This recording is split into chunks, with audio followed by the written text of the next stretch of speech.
Hello and welcome back to The Secret Garden. We are now on Chapter 4. Chapter 4. Martha. When she opened her eyes in the morning, it was because a young housemaid had come into her room to light the fire and was kneeling on the hearthrug, raking out the cinders noisily. Mary lay and watched her for a few moments and then began to look about the room. She had never seen a room at all like it, and thought it curious and gloomy. The walls were covered with tapestry with a forest scene embroidered on it. There were fantastically dressed people under the trees, and in the distance there was a glimpse of the turrets of a castle. There were hunters and horses and dogs and ladies. Mary felt as if she were in the forest with them. Out of a deep window, she could see a great climbing stretch of land which seemed to have no trees on it, and to look rather like an endless, dull, purplish sea. "What is that?" she said, pointing out of the window. Martha, the young housemaid, who had just risen to her feet, looked and pointed also. "That there?" she said. "Yes." "That's the moor," with a good-natured grin. "Does thee like it?" "No," answered Mary. "I hate it." "That's because thou'rt not used to it," Martha said, going back to her hearth. "Thou thinks it's too big and bare now, but thou will like it." "Do you?" inquired Mary. "Aye, that I do," answered Martha, cheerily polishing away at the grate. "I just love it. It's none bare. It's covered with growing things as smells sweet. It's fair lovely in spring and summer when the gorse and broom and heather's in flower. It smells of honey, and there's such a lot of fresh air. And the sky looks so high, and the bees and skylarks make such a noise, humming and singing. I wouldn't live away from the moor for anything." Mary listened to her with a grave, puzzled expression. The native servants she had been used to in India were not in the least like this. They were obsequious and servile, and did not presume to talk to their masters as if they were equals. They made salams and called them protector of the poor and names of that sort. Indian servants were commanded to do things, not asked. It was not the custom to say please and thank you, and Mary had always slapped her ayah in the face when she was angry. She wondered a little what this girl would do if one slapped her in the face. She was a round, rosy, good-natured looking creature, but she had a sturdy way which made Mistress Mary wonder if she might not even slap back, if the person who slapped her was only a little girl. "You are a strange servant," she said from her pillows, rather haughtily. Martha sat up on her heels with her blacking brush in her hand, and laughed, without seeming the least out of temper. "I know that," she said. "If there was a grand missus at Misselthwaite, I should never have even been one of the undermaids. I might have been let to be scullery maid, but I'd never be let upstairs. I'm too common, and I talk too much Yorkshire. But this is a funny house, for all it's so grand. Seems like there's neither master nor missus, except Mr. Pitcher and Mrs. Medlock. Mr. Craven, he won't be troubled about anything when he's here, and is nearly always away. Mrs. Medlock gave me the place out of kindness. She told me she could never have done it if Misselthwaite had been like the other big houses." "Are you going to be my servant?" Mary asked, still in her imperious little Indian way. Martha began to rub her grate again. "I'm Mrs. Medlock's servant," she said stoutly, "and she's Mr. Craven's. But I'm to do the housemaid's work up here and wait on you a bit. But you won't need much waiting on." "Who is going to dress me?" demanded Mary. Martha sat up on her heels again and stared. She spoke in broad Yorkshire in her amazement. "Cannot thou dress thyself?" she said. "What do you mean? I don't understand your language," said Mary. I forgot. Mrs. Medlock told me I'd have to be careful, or you wouldn't know what I was saying. I mean, you can't put on your own clothes?" "No," answered Mary quite indignantly. "I never did in my life. My ayah dressed me, of course." "Well," said Martha, evidently not in the least aware that she was impudent. It's time thou should learn. Thou cannot begin younger. It'll do thee good to wait on thysen a bit. My mother always said she couldn't see why grand people's children didn't turn out fair fools, what with nurses and being washed and dressed and took out to walk as if they was puppies. It is different in India, said Mistress Mary disdainfully. She could scarcely stand this. But Martha was not at all crushed. I can see it's different, she answered almost sympathetically. I dare say it's because there's such a lot of black folks there instead of white people. When I heard you was coming from India, I thought you was a black too. Mary sat up in bed, furious. What? She said. What? You thought I was a native? You daughter of a pig! Martha stared and looked hot. Oh, are you calling names? She said. You needn't be so vexed. That's not the way for a young lady to talk. I've nothing against the blacks. When you read about 'em in tracts, they're always very religious. You read as a black's a man and a brother. I've never seen a black, and I was fair pleased to think I was going to see one close. When I come in to light your fire this morning, I crept up to your bed and pulled the cover back careful to look at you. And there you was, disappointedly. No more black than me, for all you're so yellow. Mary did not even try to control her rage and humiliation. You thought I was a native! You dared! You don't know anything about natives. They are not people. They're servants who must salaam to you. You know nothing about India. You know nothing about anything.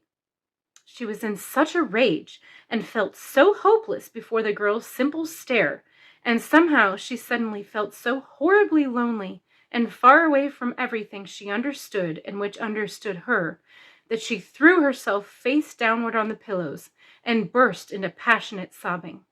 She sobbed so unrestrainedly that good-natured Yorkshire Martha was a little frightened and quite sorry for her.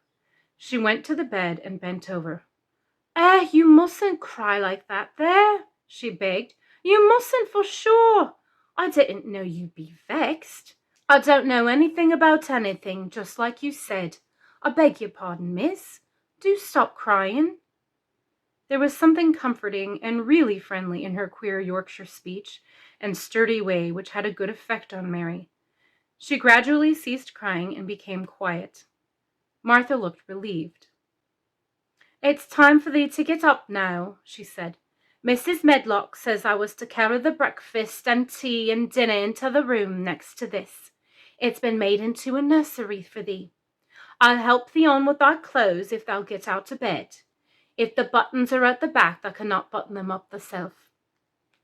When Mary at last decided to get up, the clothes Martha took from the wardrobe were not the ones she had worn when she arrived the night before with Mrs. Medlock. Those are not mine, she said. Mine are black. She looked the thick white wool coat and dress over, and added with cool approval, Those are nicer than mine. Those are the ones thou must put on, Martha answered. Mr. Craven ordered Mrs. Medlock to get 'em in London. He said, I won't have a child dressed in black, wandering about like a lost soul, he said. It'd make the place sadder than it is. Put colour on her. Mother said she knew what he meant. Mother always knows what a body means. She doesn't hold with black herself. I hate black things, said Mary. The dressing process was one which taught them both something. Martha had buttoned up her little sisters and brothers, but she had never seen a child who stood still and waited for another person to do things for her, as if she had neither hands nor feet of her own. Why doesn't thou put on thy own shoes? She said when Mary quietly held out her foot.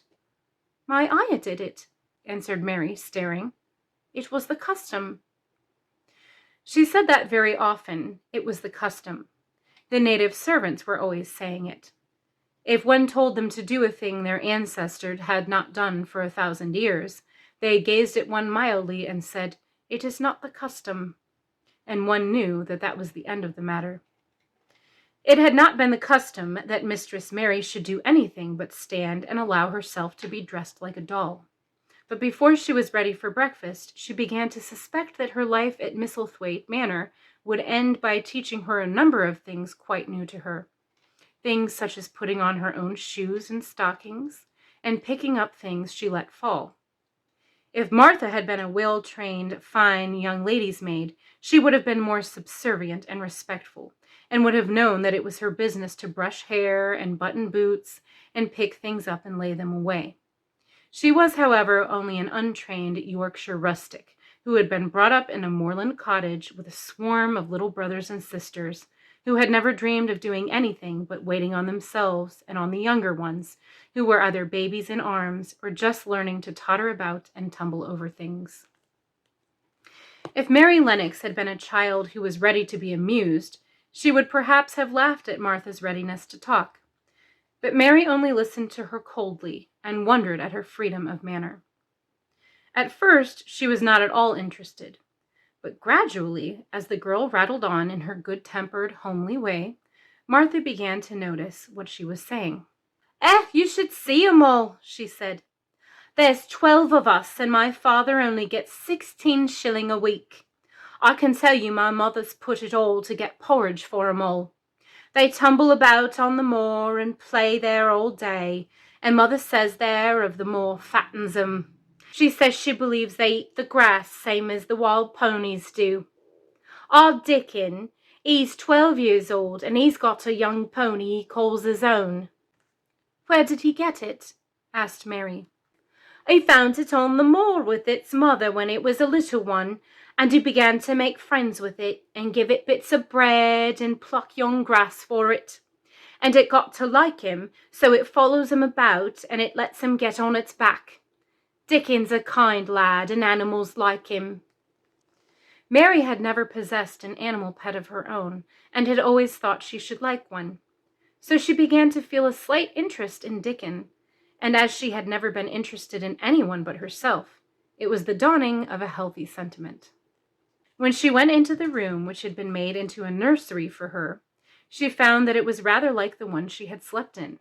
It was not a child's room, but a grown-up person's room, with gloomy old pictures on the walls and heavy old oak chairs.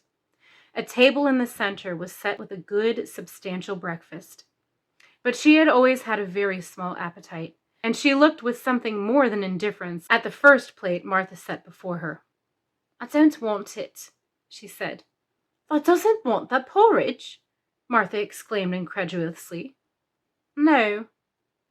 "Thou doesn't know how good it is. Put a bit of treacle on it, or a bit of sugar." "I don't want it," repeated Mary. Said Martha. "I can't abide to see good victuals go to waste. If our children was at this table, they'd clean it bare in 5 minutes." "Why?" asked Mary coldly. "Why?" echoed Martha. "Because they scarce ever had their stomachs full in their lives. They're as hungry as young oxen foxes." "I don't know what it is to be hungry," said Mary, with the indifference of ignorance. Martha looked indignant. "Well, it would do thee good to try it. I can see that plain enough," she said outspokenly. "I've no patience with folks as sits and just stares at good bread and meat. My word, don't I wish Dickon and Phil and Jane and the rest of 'em had what's here under their pinafores." "Why don't you take it to them?" suggested Mary. "It's not mine," answered Martha stoutly, "and this isn't my day out. I get my day out once a month, same as the rest. Then I go home and clean up for mother and give her a day's rest." Mary drank some tea and ate a little toast and some marmalade. "You wrap up warm and run out and play, you," said Martha. "It'll do you good and give you some stomach for your meat." Mary went to the window. There were gardens and paths and big trees, but everything looked dull and wintry. "Out? Why should I go out on a day like this?" "Well, if thou doesn't go out, thou'lt have to stay in, and what has thou got to do?" Mary glanced at her. There was nothing to do.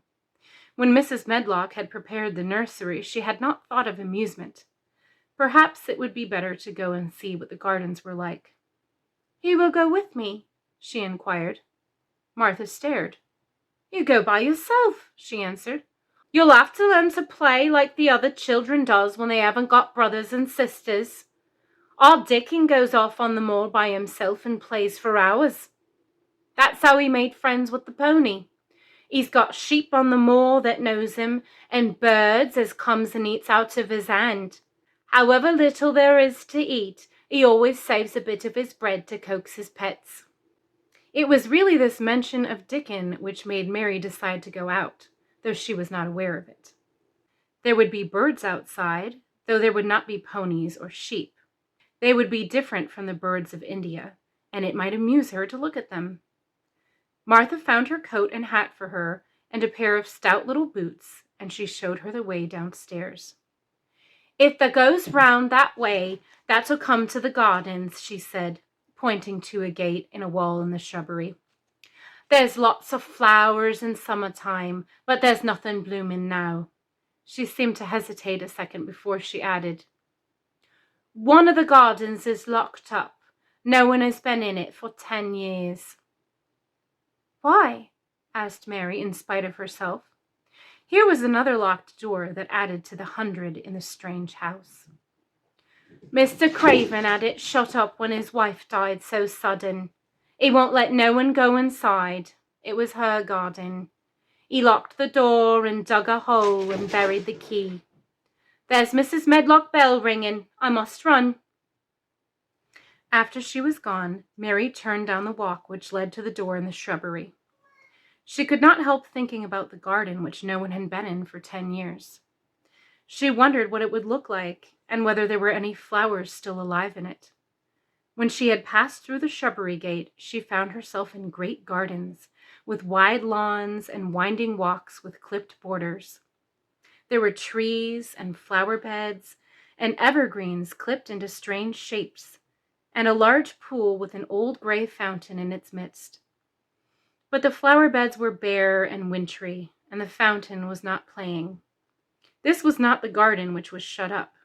How could a garden be shut up? You could always walk into a garden. She was just thinking this when she saw that at the end of the path she was following, there seemed to be a long wall with ivy growing over it. She was not familiar enough with England to know that she was coming upon the kitchen gardens, where the vegetables and fruit were growing. She went towards the wall and found that there was a green door in the ivy, and that it stood open. This was not the closed garden, evidently, and she could go into it. She went through the door and found that it was a garden with walls all around it, and that it was only one of several walled gardens which seemed to open into one another. She saw another open green door, revealing bushes and pathways between beds containing winter vegetables. Fruit trees were trained flat against the wall, and over some of the beds there were glass frames. The place was bare and ugly enough, Mary thought, as she stood and stared about her. It might be nicer in summer when things were green, but there was nothing pretty about it now. Presently, an old man with a spade over his shoulder walked through the door leading from the second garden. He looked startled when he saw Mary, and then touched his cap. He had a surly old face, and did not seem at all pleased to see her. But then she was displeased with his garden, and wore her quite contrary expression, and certainly did not seem at all pleased to see him. "What is this place?" she asked. "One of the kitchen gardens," he answered. "What is that?" said Mary, pointing through the other green door. "Another of 'em," shortly. "There's another on t'other side of the wall, and there's the orchard t'other side of that." "Can I go in them?" asked Mary. "If thou likes, but there's naught to see." Mary made no response. She went down the path and through the second green door.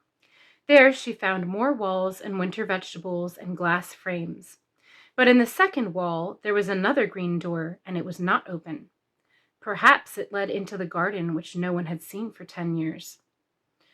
As she was not at all a timid child and always did what she wanted to do, Mary went to the green door and turned the handle. She hoped the door would not open, because she wanted to be sure she had found the mysterious garden. But it did open quite easily, and she walked through it and found herself in an orchard. There were walls all around it, also the trees trained against them, and there were bare fruit trees growing in the winter-browned grass. But there was no green door to be seen anywhere. Mary looked for it, and yet when she had entered the upper end of the garden, she had noticed that the wall did not seem to end with the orchard, but to extend beyond it, as if it enclosed a place on the other side. She could see the tops of trees above the wall, and when she stood still, she saw a bird with a bright red breast sitting on the topmost branch of one of them, and suddenly he burst into his winter song, almost as if he had caught sight of her and was calling to her.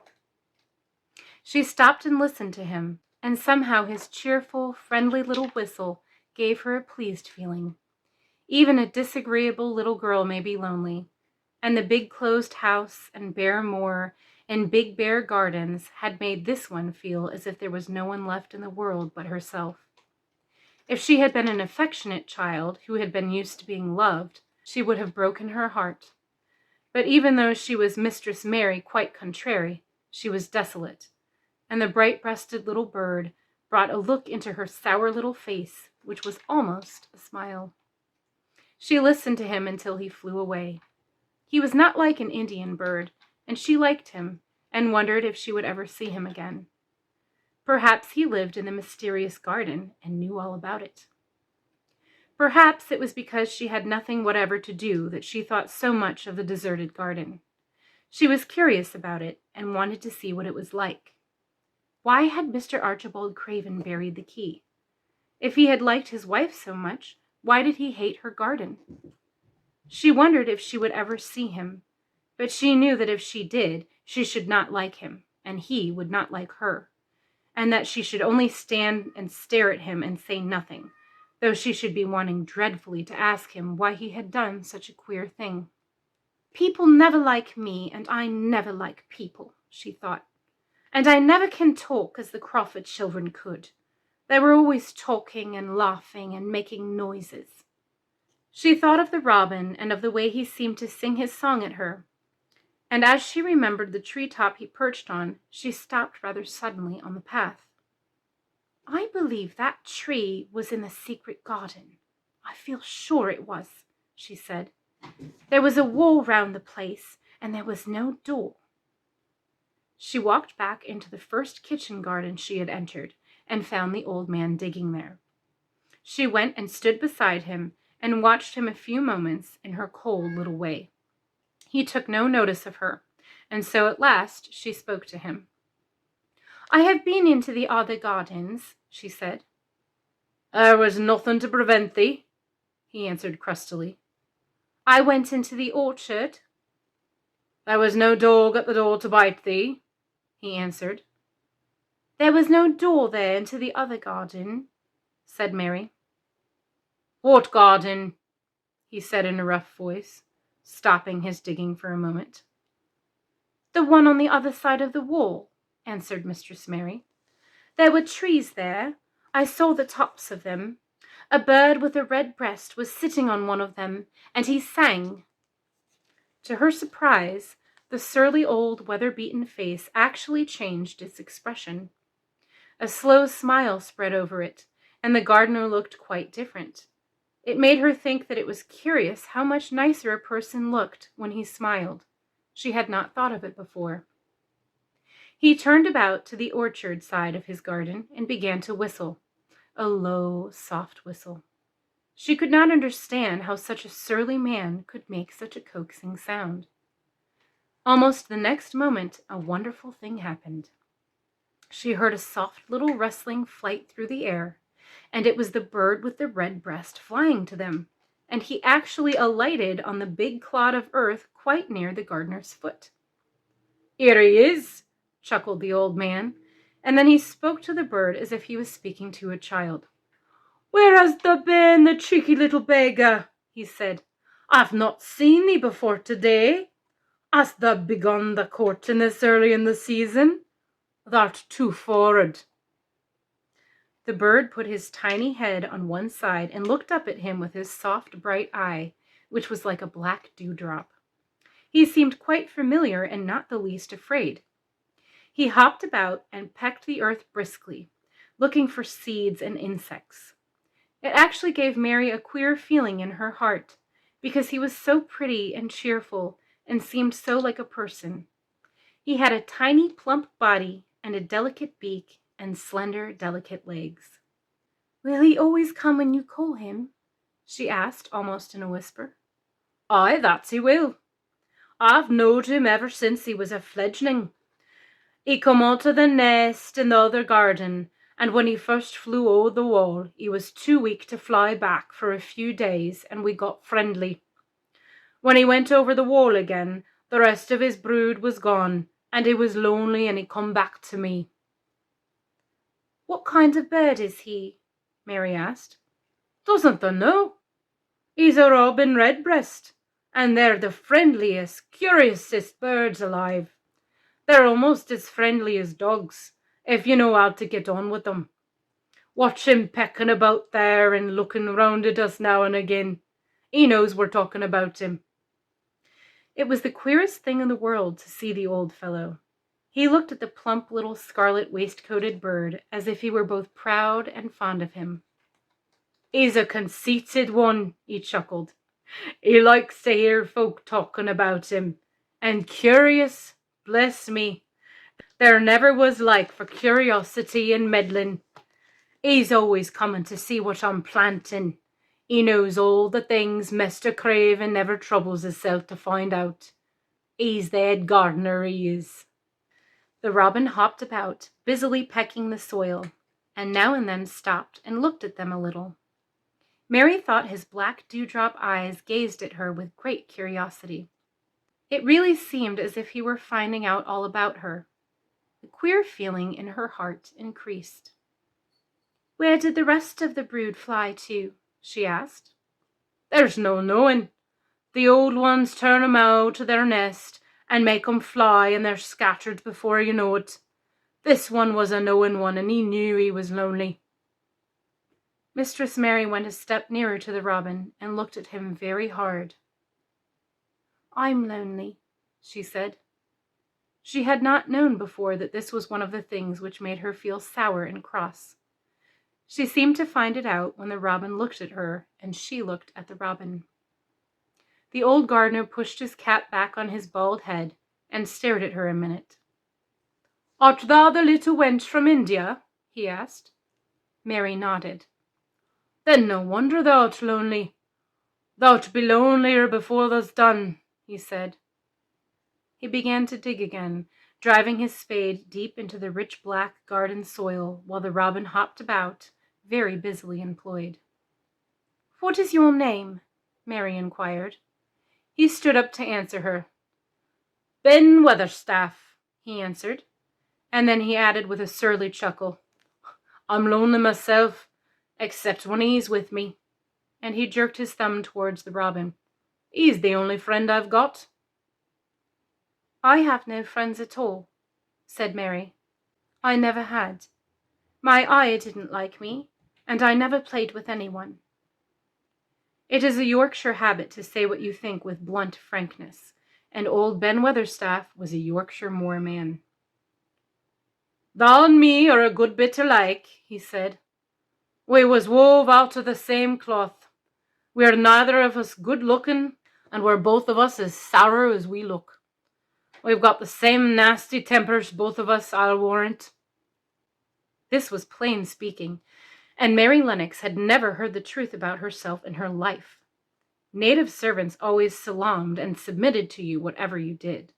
She had never thought much about her looks, but she wondered if she was as unattractive as Ben Weatherstaff, and she also wondered if she looked as sour as he looked before the robin came.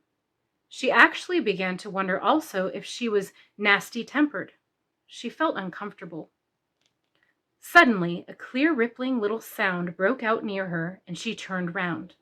She was standing a few feet from a young apple tree, and the robin had flown onto one of its branches and had burst out into a scrap of a song.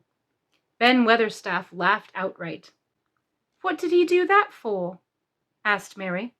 "He's made up his mind to make friends with thee," replied Ben. "Dang me if he hasn't took a fancy to thee." "To me?" said Mary, and she moved towards the little tree softly and looked up. "Would you make friends with me?" she said to the robin, just as if she were speaking to a person. "Would you?" And she did not say it either in her hard little voice or in her imperious Indian voice, but in a tone so soft and eager and coaxing that Ben Weatherstaff was as surprised as she had been when she heard him whistle. "Why," he cried out, "thou said that as nice and human as if thou was a real child instead of a sharp old woman. Thou said it almost like Dickon talks to his wild things on the moor." "Do you know Dickon?" Mary asked, turning round rather in a hurry. "Everybody knows him. Dickon's wandering about everywhere. The very blackberries and heather bells knows him. I warrant the foxes shows him where their cubs lies, and the skylarks doesn't hide their nests from him." Mary would have liked to ask some more questions. She was almost as curious about Dickon as she was about the deserted garden. But just at that moment, the robin, who had ended his song, gave a little shake of his wings, spread them, and flew away. He had made his visit and had other things to do. "He has flown over the wall," Mary cried out, watching him. "He has flown into the orchard. He has flown across the other wall, into the garden where there is no door." "He lives there," said old Ben. "He came out of the egg there. If he's courting, he's making up to some young madam of a robin that lives among the old rose trees there." "Rose trees?" said Mary. "Are there rose trees?" Ben Weatherstaff took up his spade again and began to dig. "There was 10 year ago," he mumbled. "I should like to see them," said Mary. "Where is the green door? There must be a door somewhere." Ben drove his spade deep and looked as uncompanionable as he had looked when she first saw him. "There was 10 year ago, but there isn't now," he said. "No door?" cried Mary. "There must be." "None as anyone can find, and none as is anyone's business. Don't be a meddlesome wench and poke your nose where it's no cause to go. Here, I must go on with my work. Get you gone and play you. I've no more time." And he actually stopped digging, threw his spade over his shoulder, and walked off without even glancing at her or saying goodbye. The end. If you like these videos, click like and subscribe for more. And come back next time for Chapter 5.